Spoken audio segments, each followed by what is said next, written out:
আসসালামু আলাইকুম সবাইকে নতুন বছর শুভেচ্ছা সবাইকে। নতুন বছরে আমি চিংড়ি মাছ দিয়ে একটু শাক রান্না করে দেখালাম আপনাদেরকে। দেখার জন্য সবাই আমার ফেসবুকের সাথেই থাকুন। এখন দেখাবো আপনাদেরকে পালং শাক চিংড়ি মাছ দিয়ে। এখানে আমি চিংড়ি মাছ নিয়েছি আর পালং শাক।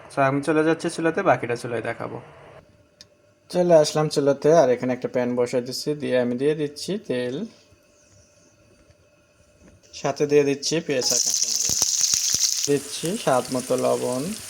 পেঁয়াজটাকে এখন হালকা করে একটু ভেজে নেব।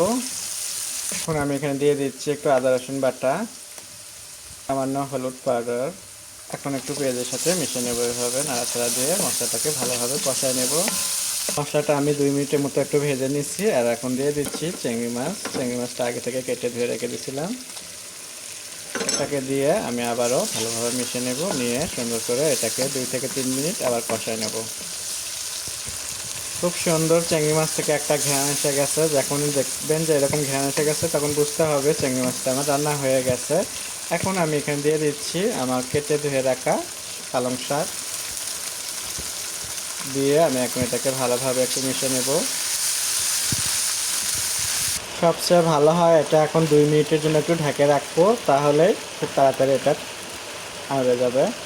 2 মিনিট ঢেকে রাখার পর দেখতেই পারছেন খুব তাড়াতাড়ি কিন্তু একদম আউড়ে গেছে, কমে গেছে শাকটা, আর পানিও বের হয়েছে এখানে। আমি এখন আর ঢেকে দেবো না, হাই হিটে জালটা দিয়ে আমি এটাকে এখন নাড়াচাড়া দিয়ে করে নেব।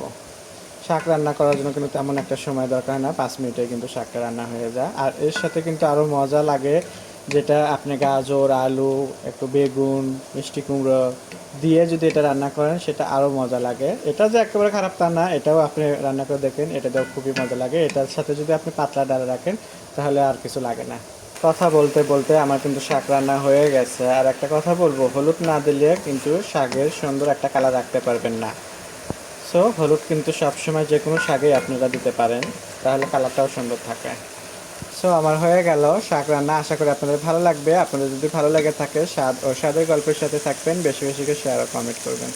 নতুন নতুন ভিডিও দেখার জন্য আমার Facebook page, YouTube channel subscribe করে রাখবেন। সবাই ভালো থাকবেন। আল্লাহ হাফেজ।